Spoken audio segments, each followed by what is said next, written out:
Bonjour, bienvenue à cette capsule vidéo. Mon nom est Philippe Voyer. Alors, dans cette vidéo, on va s'intéresser à l'utilisation des caméras et des détecteurs acoustiques pour les milieux d'hébergement pour la clientèle atteinte de troubles neurocognitifs majeurs comme la maladie d'Alzheimer ou des maladies apparentées. Donc, je vais entre autres discuter de est-ce qu'il y a des bénéfices à utiliser une telle technologie. Donc, de quoi s'agit-il pour les gens qui ne sont pas familiers avec les caméras, les détecteurs acoustiques? En fait, c'est vraiment une caméra, c'est très discret. C'est comme l'image ici que vous voyez. Dans le fond, c'est ça la caméra. Et ce type de caméra-là, dans le fond, ça c'est une caméra de haute définition avec une bonne qualité de vision de nuit.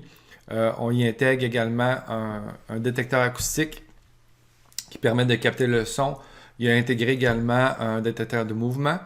Mais on peut aussi installer des caméras style plus détecteurs de chaleur, infrarouge ou sans avoir très haut niveau là, de définition de la qualité de l'image.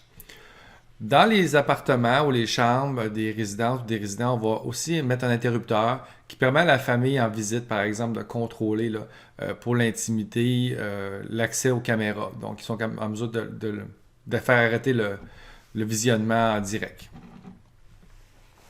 Donc, les caméras, en tant que telles, bien, ça le dit, une caméra, ça fait son travail, c'est-à-dire que ça visionne, ça fait un visionnement d'une pièce. Et ici, vous avez un exemple de comment on peut voir ça dans des chambres, des appartements en tant que tels. Ici, vous avez une image qui est agrandie, donc ça vous permet de voir quand même. Ici, c'est des visions de nuit, comment que la vision ici, puis ça, c'est de jour. Donc, vous voyez quand même là, qu'il y a une différence de qualité, mais la nuit, on voit quand même très bien ce qui se passe au niveau de chacun des appartements ou des chambres.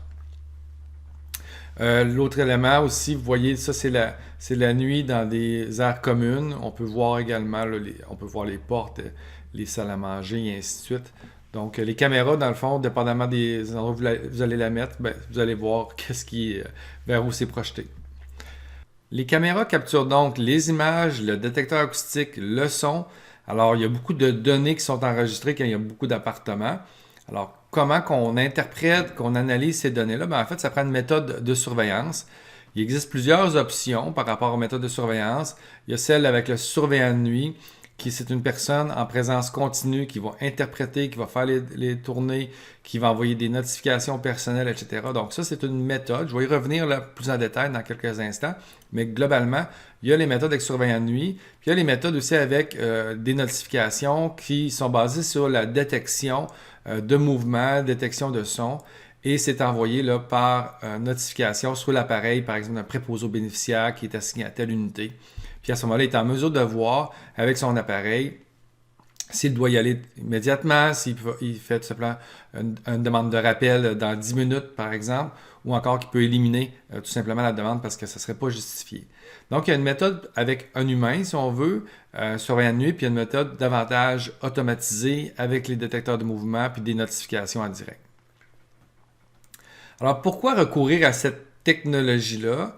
En fait, il y a plusieurs raisons. Premièrement, pour répondre aux besoins de base des résidents. Dans le fond, on le fait d'abord et avant tout pour les résidents et les résidentes.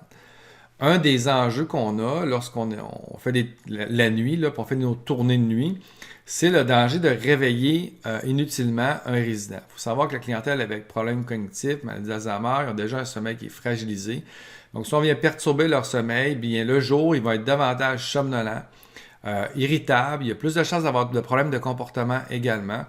Donc, le but, c'est de trouver un moyen de préserver la sécurité des gens, mais en préservant leur sommeil aussi. Donc, les caméras, c'est ce que ça permet de faire. Au lieu de faire 2 à 3 tournées en personne et risquer de réveiller la personne, et que là, que la personne se réveille et qu'il faut lui donner des médicaments pour qu'elle se rendorme, ça, c'est basé sur un projet de recherche, projet vitrine que j'ai fait avec le ministère, qu'on avait constaté ça.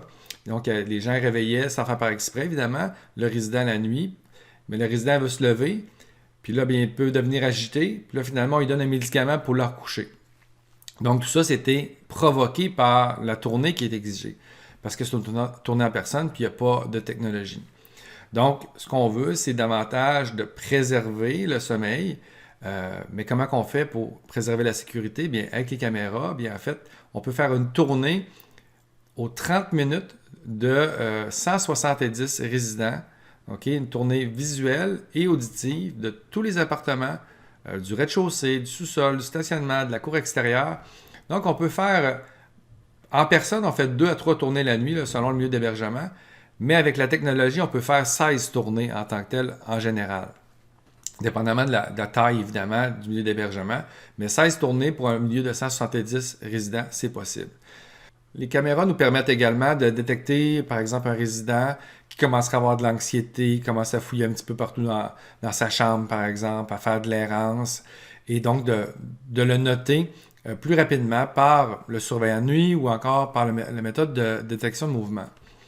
La perturbation perceptuelle, par exemple, on voit un résident ou une résidente qui, on le voit dans sa chambre, là, puis il essaie de saisir des choses, puis finalement, le surveillant de nuit avise le personnel infirmier, écoute, il fait jamais ça, il dort tout le temps bien. Mais ça peut être des hallucinations visuelles, ça peut être secondaire à un délirium qui a été causé par une condition organique, des effets secondaires de médicaments, etc. Donc, il y a un avantage pour le résident ou la résidente de pouvoir l'observer de cette manière-là. Évidemment, les caméras, les détecteurs acoustiques vont aussi nous aider pour les chutes. Donc, au niveau de la prévention, lorsqu'il y a des gens qui sont à risque de chute, on les met sur l'écran des gens à risque, ce qui fait que dès que la personne se réveille, commence à bouger, même s'il y a un tapis qui est sensitif ou autre, bien, en fait, le surveillant de nuit va pouvoir le noter, ou encore le détecteur de mouvement, selon comment il sera programmé. Puis là, bien, on peut intervenir avant même qu'il se lève de son lit. Donc, ça vient intervenir de façon complémentaire avec les autres méthodes de protection. Ça ne les remplace pas, mais ça travaille ensemble en tant que tel. Ça nous permet aussi de faire des analyses post-chute. Par exemple, on n'a pas vu la personne tomber. Bien, si on regarde la bande vidéo, on est capable de savoir bien, comment elle a tombé, est-ce qu'il y avait des facteurs déclencheurs, prédisposants, précipitants qu'on peut noter. De toute évidence, de par le visionnement de la bande vidéo ou encore ce qu'on entend dans la bande vidéo. Si on identifie des facteurs là, très clairs, on peut intervenir sur ceux-ci, que ce soit de l'environnement, de l'éclairage ou autre. Donc, ça permet de faire de la prévention au secondaire. Ça nous permet de voir s'il y a eu un traumatisme crânien lors de la chute, parce que lorsqu'on ne le sait pas s'il y a eu un traumatisme crânien, bien, les protocoles nous imposent de faire une surveillance clinique des signes neurologiques. Mais il y a beaucoup d'aînés avec des troubles cognitifs qui n'apprécient pas beaucoup avoir l'évaluation des signes neurologiques, mais on est obligé de le faire. Donc, si ce n'est pas justifié parce que la personne ne s'est pas cogné la tête, bien, c'est sa qualité de vie qui vient d'être affectée. Mais si on voit sur la bande vidéo que finalement, il ne s'est pas cogné la tête, bien, ça nous évite de lui imposer une surveillance clinique.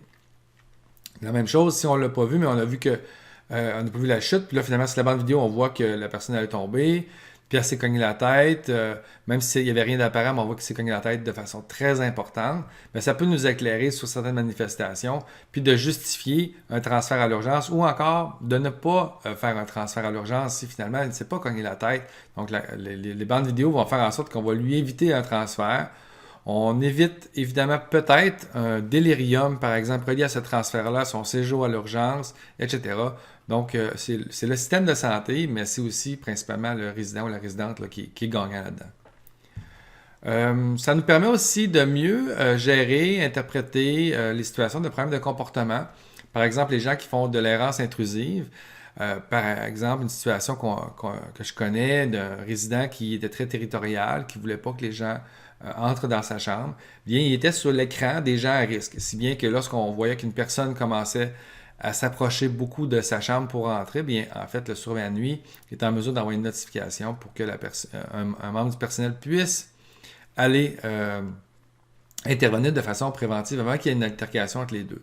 S'il y a des altercations physiques aussi entre les résidents, des fois, est-ce qu'ils se sont poussés, est-ce qu'ils se sont frappés, est-ce qu'il y en a un qui est tombé, est-ce qu'il y a une personne qui s'est cogné la tête? Encore là, avec les caméras, les détecteurs acoustiques, on est en mesure de mieux interpréter la situation, voir s'il y a des éléments déclencheurs, en prévenir de futurs, ou encore de mieux gérer les conséquences de cette altercation-là. Je vous ai dit qu'il y avait un détecteur acoustique, c'est parce qu'en fait, lorsque la tournée visuelle et auditive est faite, il y a un 10 secondes obligatoire d'écoute dans chacune des chambres, mais aussi avec le détecteur, il est possible, au niveau de la programmation, de faire en sorte que, par exemple, c'est silence dans la chambre d'un résident ou d'une résidente, puis que la personne commence à dire à l'aide, donc elle ne crie pas, elle ne bouge pas, si bien que la caméra, le détecteur de mouvement, ne lui détectera pas ça, mais ça va être le son qui va permettre finalement de reconnaître qu'il y a un besoin sinon répondu, parce que le personnel qui est dans le corridor ou la maisonnée ou autre peut être trop éloigné pour entendre une personne là, de 95 ans qui dit « Aidez-moi, aidez-moi » ou « J'ai faim » ou « J'ai soif » et ainsi de suite. Là.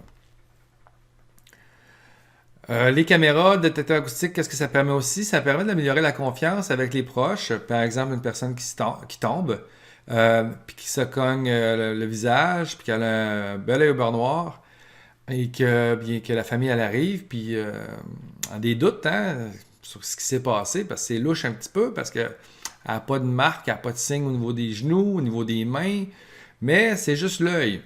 Donc, en fait, quand tu fais visionner la bande vidéo aux membres de la famille, puis qu'ils voient la chute, bien, ça rétablit rapidement les ponts, la confiance entre les membres de la famille puis l'équipe en place. Ça diminue beaucoup le stress parce que des fois, ça peut monter en épingle, puis en fait, ça ne soit pas une situation qui était véridique.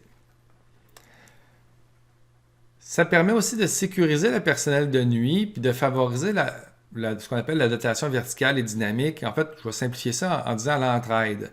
Parce que le personnel de nuit ou de soir, quand il y a un petit peu moins de gens, puis qu'il y a par exemple des enjeux dans un département, une maisonnée, qu'il y a beaucoup d'actions, il y a eu des chutes, il y a des soins de fin de vie, il y a une situation d'agitation quelconque, bien en fait, si on veut favoriser l'entraide, puis que de la mobilité entre le membre du personnel qui puisse aller aider dans un autre secteur, bien en fait, un obstacle à ça, souvent, ça va être de délaisser son unité, son milieu de vie, parce qu'on a peur qu'il arrive quelque chose dans son milieu de vie, puis qu'il arriverait un accident, puis qu'on soit tenu responsable de ça. Donc, lorsqu'on a des caméras, des détecteurs acoustiques, en fait, la sécurité, elle est complètement préservée par ces systèmes-là en place, et donc, ça favorise l'entraide entre les membres du personnel. Alors, tout ça pour vous dire, c'est que quels sont les avantages, quels sont les bénéfices. Je vous ai expliqué ici, dans le fond, les éléments concrets là, en lien avec différents paramètres.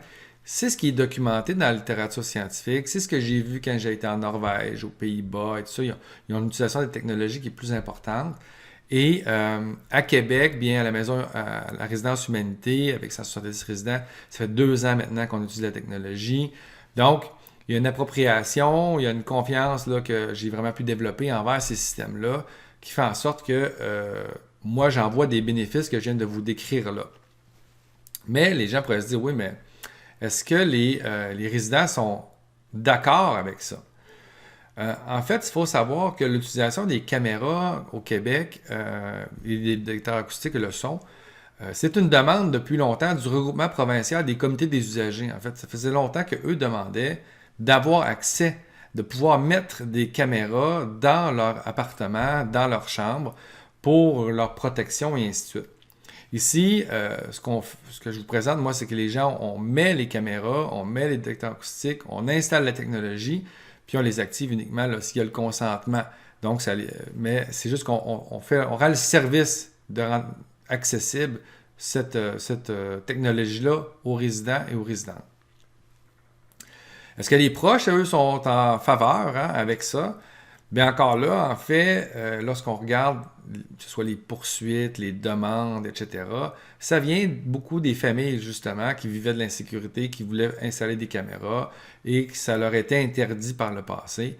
Donc, ce qu'il faut savoir, c'est que les familles sont favorables, en fait, généralement, à avoir les caméras activées dans l'appartement. Est-ce que le gouvernement est en accord? Bien oui, en fait, depuis février 2018, il y a eu un décret là, qui permet l'utilisation des caméras et des mécanismes en fait, de surveillance pour les usagers. Est-ce que c'est vraiment légal? Est-ce que ça a été challengé ou autre? Bien, en fait, Maître Jean-Pierre Ménard là, a expliqué en fait toutes les bases légales de l'utilisation des caméras et en fait, il n'y a pas d'enjeu à ce niveau-là.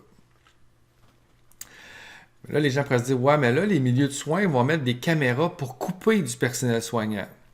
En fait, c'est pas ce qui est supposé d'arriver. Puis si on se base sur ce qui s'est passé au niveau de ce qu'on observe au niveau international, parce qu'il y a des enquêtes là, qui ont été faites, les milieux qui utilisent le plus de technologie, ce sont de milieux d'hébergement, là, ce sont les milieux en fait qui sont les plus novateurs, qui font le plus d'investissements, Puis ce sont eux qui ont le plus de personnel aussi.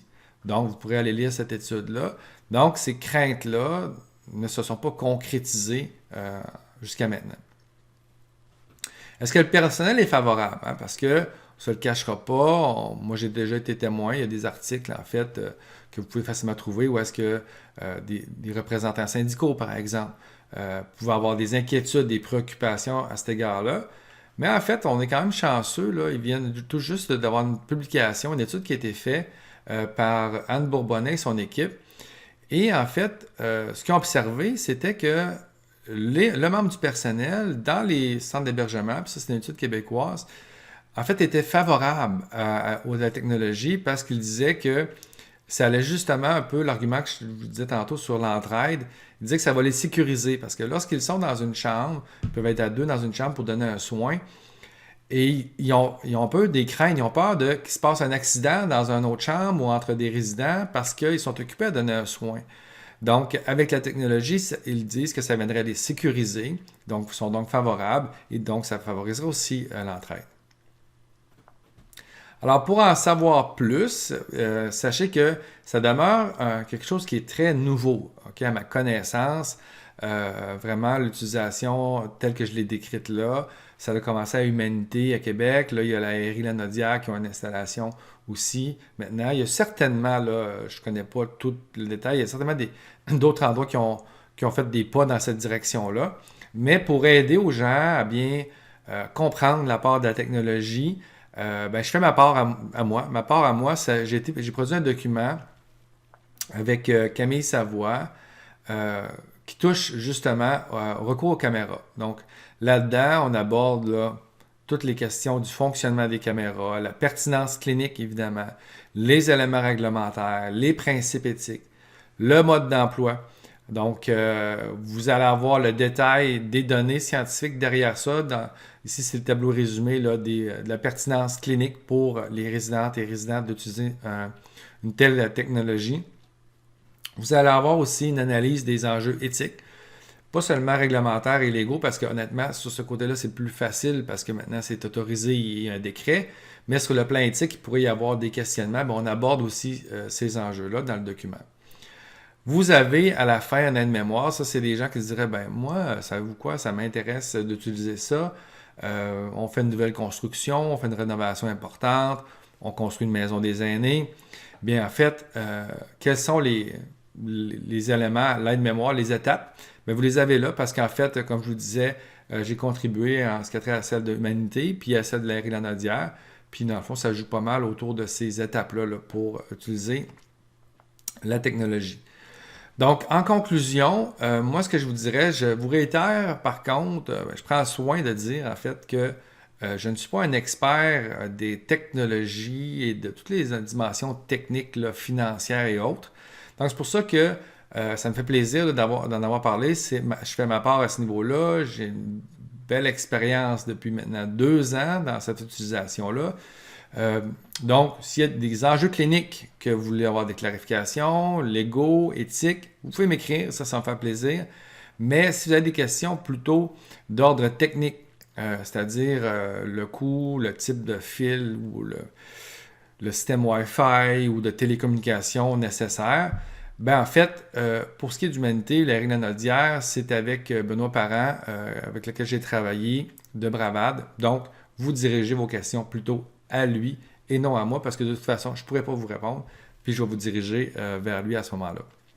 Alors, je sais que c'est quand même une longue vidéo, mais je crois que c'était nécessaire là, pour que au Québec, à tout le moins, là, on puisse faire un pas là, dans la direction d'introduire de la technologie dans nos milieux de vie, toujours avec l'unique but d'améliorer la qualité de vie, la qualité des soins, la sécurité des résidents et des résidentes. Alors, merci beaucoup pour votre attention.